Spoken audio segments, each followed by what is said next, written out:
Oregon reaching a bowl game appeared to be a virtual given not too long ago. 3 blowout losses later and the Ducks find their postseason hopes leaning against the ropes with reality rearing back to deliver a knockout blow. The Ducks will host Utah on Saturday in what should be considered all but a must-win for Oregon, which faces a tough schedule down the stretch. UO coach Willie Taggart, when asked following his team's 3,114 loss at UCLA on Saturday how important it would be for these young Ducks 44-14 Pac-12 to gain the experience that comes with playing in a bowl game, said he couldn't even consider such things at the moment. "We're not thinking about bowl right now," Taggart said. "We need to get another win. If we get another win, then we'll start thinking about those other things. But it's really, really important now that we find a way to win a ball game. Failing to reach a bowl game this season should be viewed as a colossal disaster." Despite Oregon going 48 last year, plenty of reasons existed to expect the Ducks to win at least 6 games in 2017. Starting out 41, then failing to capture 2 additional victories over 7 remaining contests would certainly be a bad look for Taggart and the program, even when factoring in the loss of sophomore quarterback Justin Herbert Collarbone, who has missed the team's last 3 games.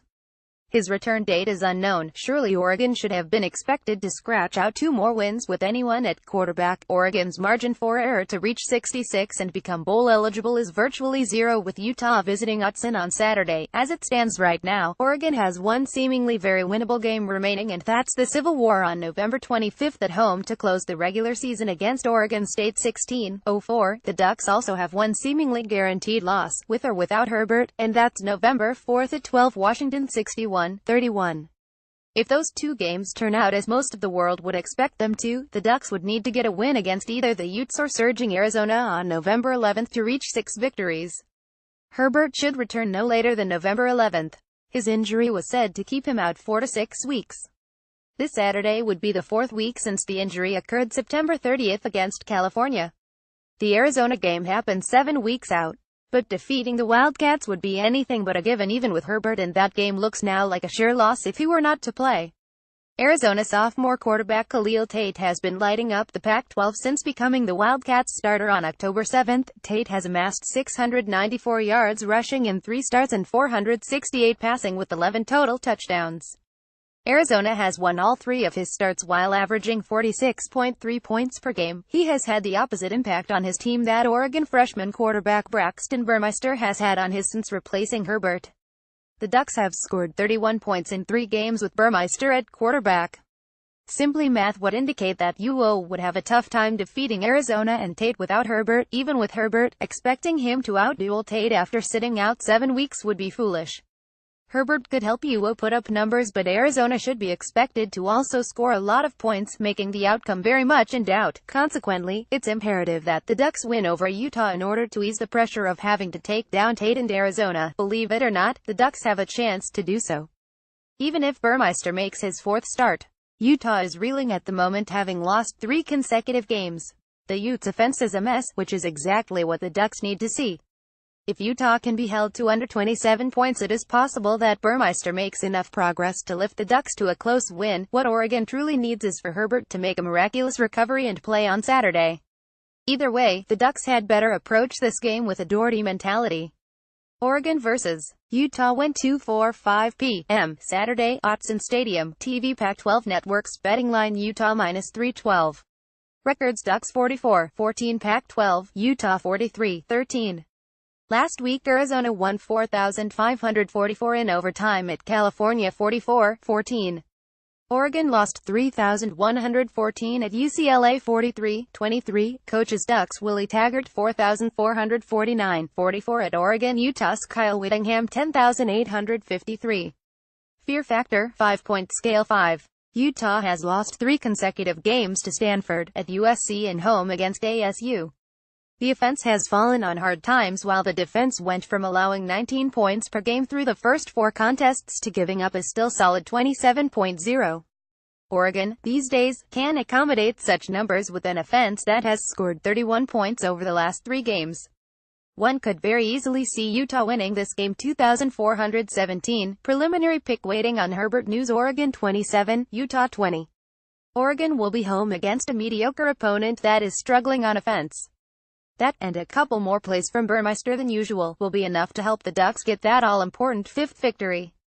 Then Taggart can start talking about how important it would be for his team to appear in a bowl game. The Oregon men's and women's basketball teams will play a pair of charity exhibition games on Saturday morning at Matthew Knight Arena to raise money for those affected by the wildfires that ravaged the state last summer. Admission is $10 for the doubleheader event that will not be televised. Money raised will go to the American Red Cross Oregon Wildfire Fund. Payment must be in the form of cash or check. Credit cards will not be accepted. The games are being held early in order to be done in time for fans to attend the Oregon football team's 2:45 p.m. game against Utah at Autzen Stadium. The women's team will host Portland State at 9:30 a.m. This is a great opportunity for our fans to get a look at two exciting teams, UO women's coach Kelly Graves said in a prepared statement. While at the same time, we are joining forces with Portland State to help with the recovery efforts in fire-damaged areas of our great state. The men's team will play at 11 a.m. against Idaho. The NCAA has given us a unique opportunity to give back to our state, and we are honored to be able to do that, Oregon men's coach Dana Altman said. We want to encourage those fans who are coming to Eugene for the football game to come early and watch basketball for a good cause. The men's team reached the Final Four last season. The women's team made it to the Elite Eight for the first time in program history. Doors will open at 9:00 a.m., and all seating is general admission. Former Oregon wide receiver Darren Carrington Jr. will return to Autzen Stadium on Saturday when the Ducks host Utah.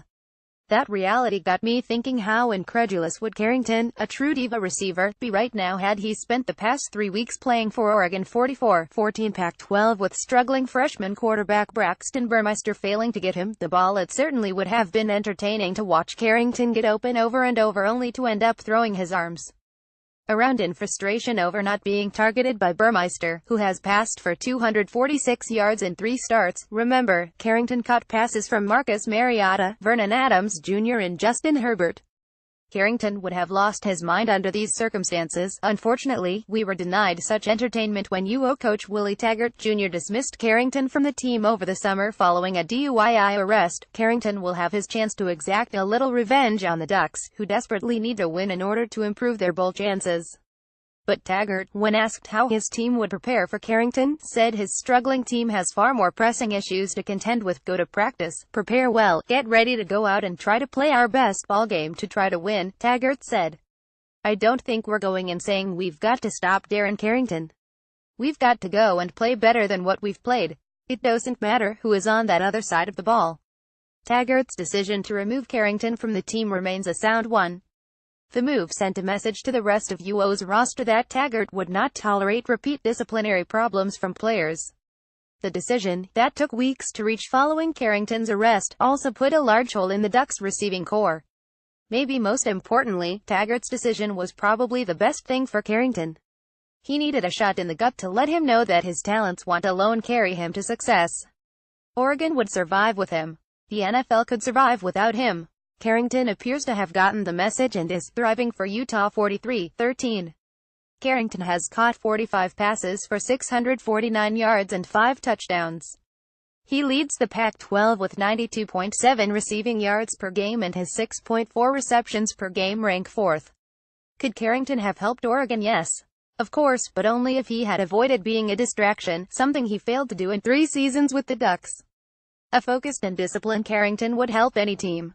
But he wouldn't have helped Oregon these past 3 weeks without a viable quarterback to get him the ball. Carrington should be thankful that Taggart gave him the boot and even more thankful that Utah coach Kyle Whittingham gave him a chance. The hope here is that all of the turmoil that Carrington has created and experienced leads to him maturing and having a strong NFL career. Pasadena, Caliph.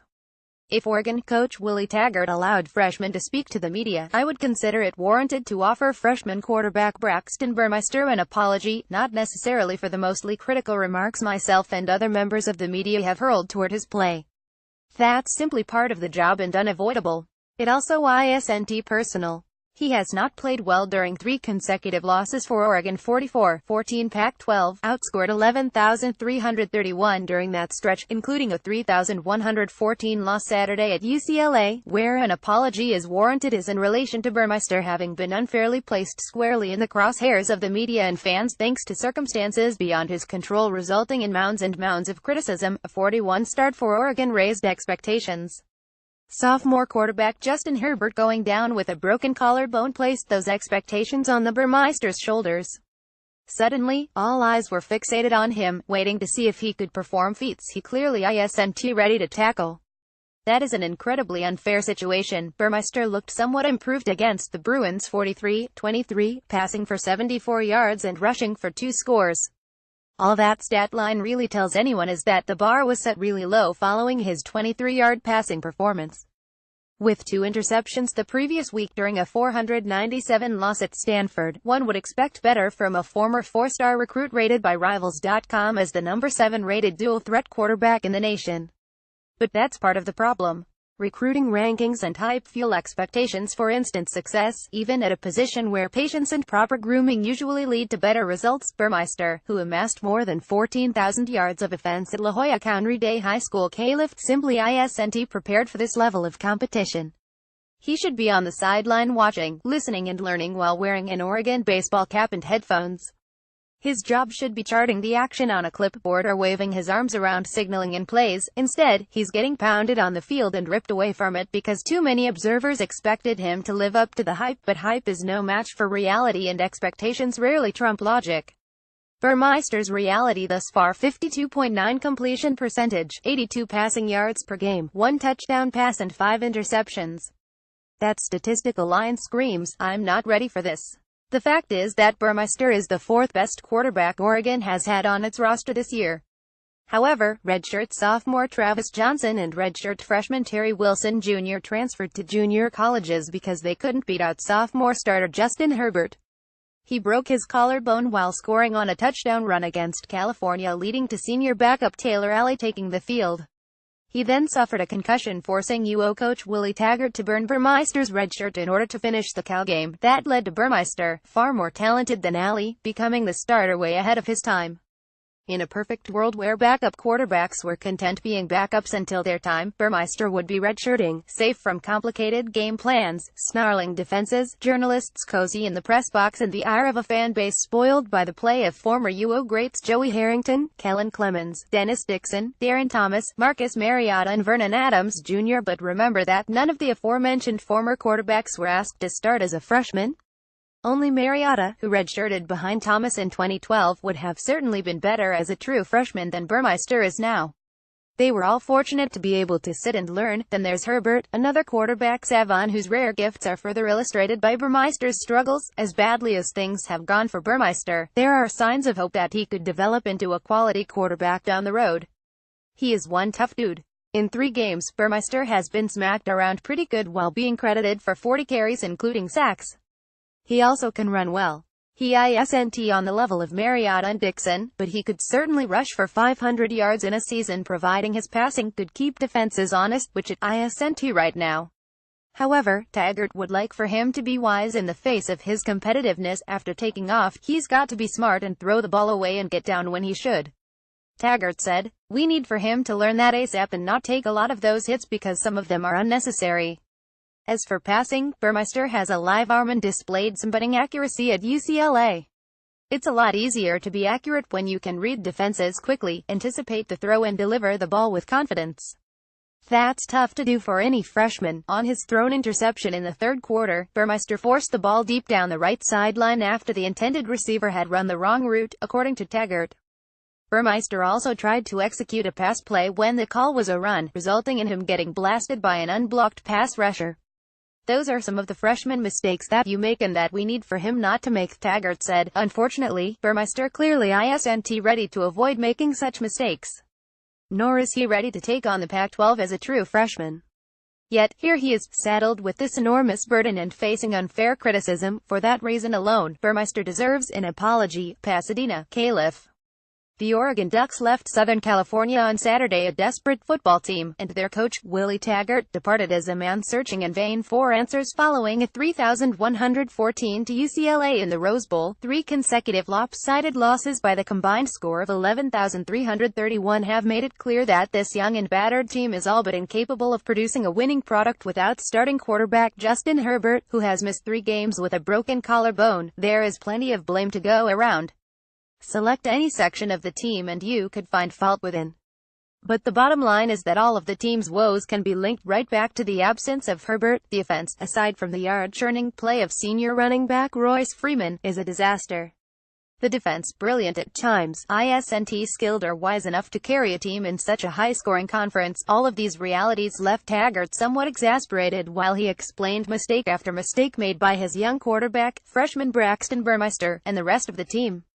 "Those are the headaches that you get right now," Taggart said in a frustrated tone. "But you understand that it's going to get better. If it doesn't in a hurry." Oregon 44-14 Pac-12 could miss a bowl game for the second consecutive season. The Ducks need 2 victories to reach 6 and become eligible. Right now, 3 of the team's 4 remaining games appear to be imminently losable without Herbert. It shouldn't be possible that one player could mean so much to a team. Even in 2015, when the Ducks lost quarterback Vernon Adams Jr., they managed to score 140 points over 3 games with backup Jeff Locke as the starter. Taggart would give almost anything right now for that type of offensive production. The positive sign Saturday was that the team certainly looked better than it did during a 497 loss at Stanford last week.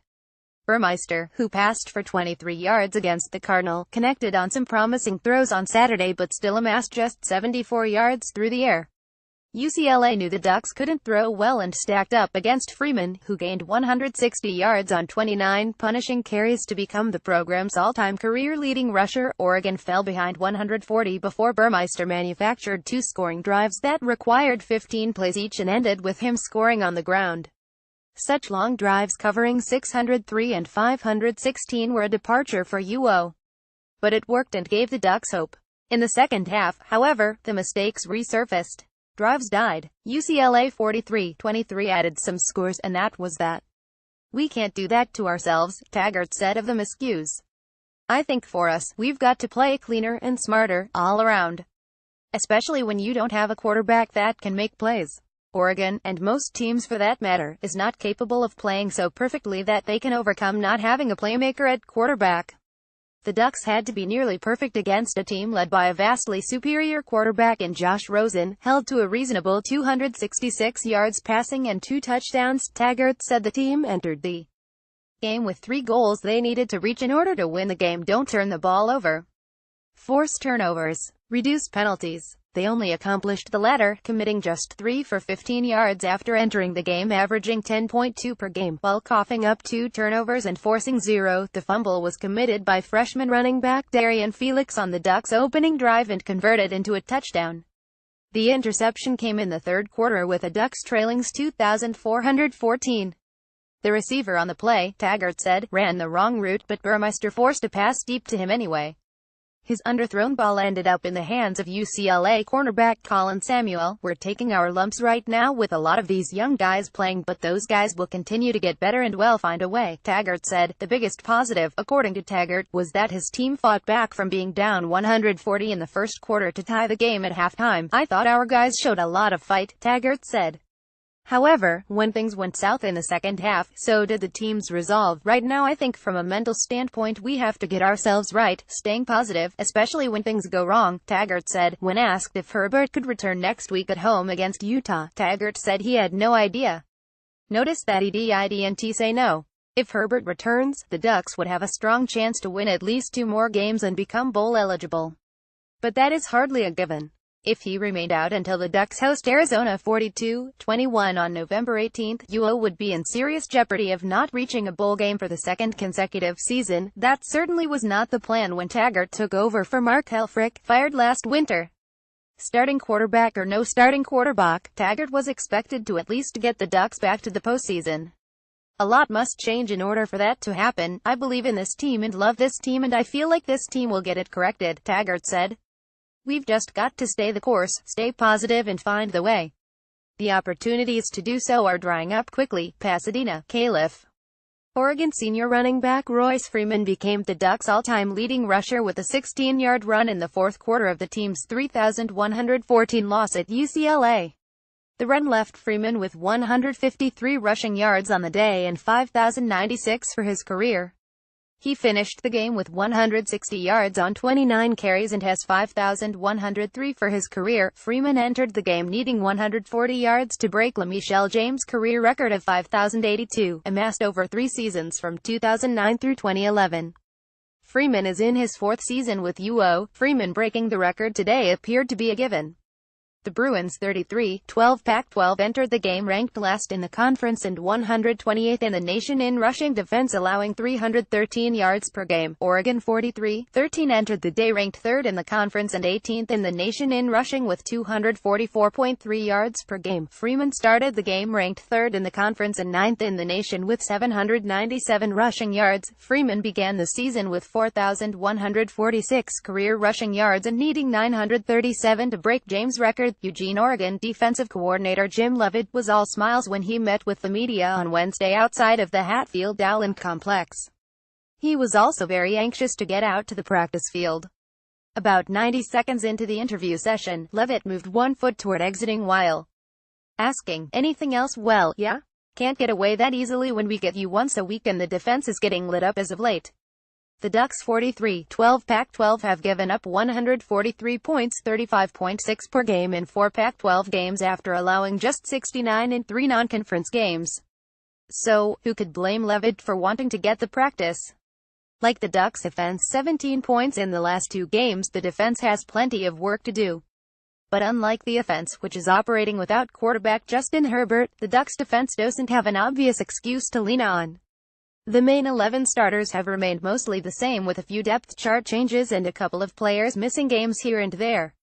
Only inside linebacker Kalana Pelu has been lost for the season. What's happened to the defense is simple. It went from playing very average offenses to facing quarterbacks that can put points on the board. UO has allowed 12 touchdown passes in 4 Pac-12 games and now faces the challenge of contending with UCLA's Josh Rosen, who has thrown for 17 scoring passes this year.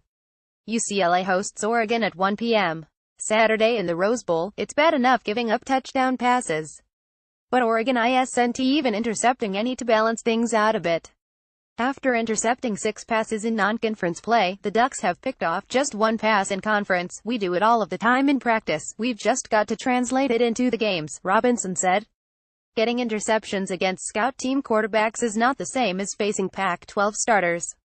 The quarterback foursome of Arizona State's Manny Wilkins, California's Ross Bowers, Washington State's Luke Falk and Stanford's Keller Christ have given the Ducks problems. Even Bowers, sacked 7 times, managed to throw for 3 touchdowns with no interceptions. The one interception for UO in conference came at Stanford on a dropped and tipped slant pass in the end zone that landed in the arms of freshman cornerback Diamador Lenoir. Maybe the most concerning problem is that those same quarterbacks have had poor games against other teams. Falk threw 5 interceptions in last week's 373 loss at Cal. Bowers threw 4 in a loss to USC. Wilkins threw 2 at Stanford. Christ had 2 picked off at San Diego State. So, they've given up the ball. Just not to Oregon. Back to Rosen. He threw for 3 interceptions and 0 touchdowns in a 4,730 loss last week at Arizona. He now has 8 on the season, tied for the second most among conference starting quarterbacks. He is a bit of a gunslinger that likes to take chances. So, if Oregon is going to pull off the upset, the Ducks must find a way to pluck a few of his passes out of the air. "We're always focused on turnovers, whether that's stripping the ball out, punching at our quarterback, throwing it and get it," UO safeties coach Keith Hayward said. "We just haven't made plays." Leavitt pointed out that the Ducks have had chances at intercepting a few more during conference play, but failed to catch the ball. "Those are missed opportunities," he said. "With the offense struggling so badly, the defense can't afford to not force turnovers." The mediocre play of backup quarterback Braxton Burmeister, a true freshman, has resulted in too many short drives that result in no points. Oregon's defense was on the field for 37 minutes during its 497 loss at Stanford. "That's too much pressure to put on a young and rebuilding defense. We feel like we have to stop the opponent no matter whether the offense is playing like it was before or playing like we are now," Hayward said. "We just have to take care of our own side of the ball and get stops. Part of the problem is some of the youth of the secondary. The Ducks have started safety Nick Pickett and cornerback Thomas Graham Jr. Lenoir has seen his playing time increase. They represent the future of the Ducks secondary. Sometimes growing pains can be tough. They're trying," Leavitt said. "They're doing the best they can. They are going to be great players. I'm really excited about them."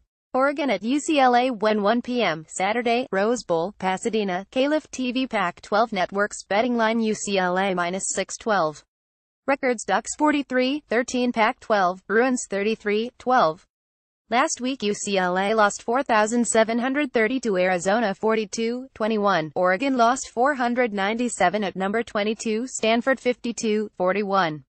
Coaches: Ducks Willie Taggart 4,448-43 at Oregon. UCLA's Jim Mora 4,427. Fear factor, 5-point scale 5. Oregon should run wild, but unless the Ducks get some big plays from Burmeister, they won't have much of a chance of keeping pace with Rosen and his fleet of receivers. Redshirt sophomore tight end Caleb Wilson leads the Pac-12 with 7.6 receptions per game over 5 games.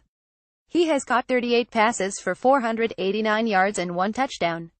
Redshirt senior wide receiver Darren Andrews is second at 7.3 receptions per game. He has made 44 receptions for 591 yards and 7 touchdowns.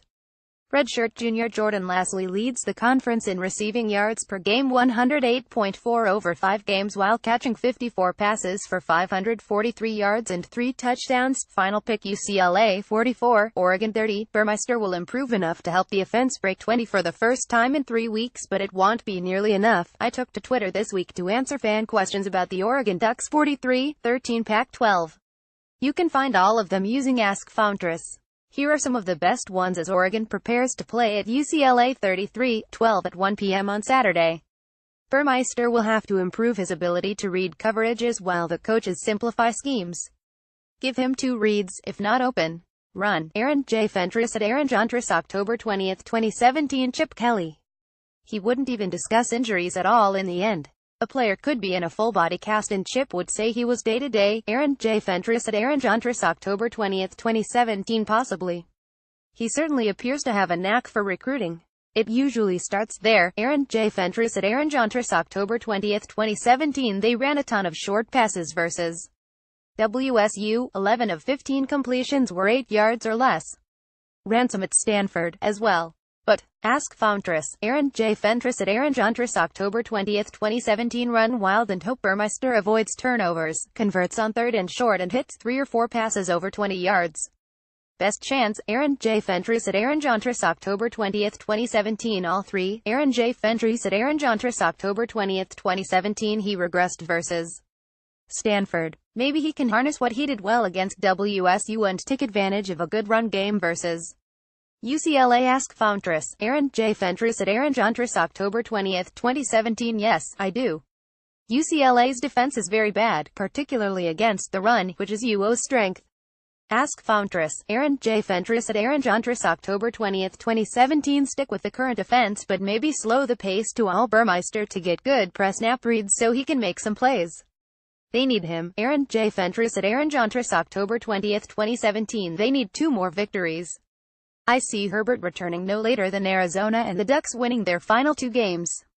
Ask Fountress. Aaron J. Fentress at Aaron Jontress, October 20, 2017. It got too deep for him, so he ran and hid behind a Twitter wall where it's safe. Aaron J. Fentress at Aaron Jontress, October 20, 2017. He's whatever flavor you get when you mix salty with bitter. Aaron J. Fentress at Aaron Jontress, October 20, 2017. Pretty much.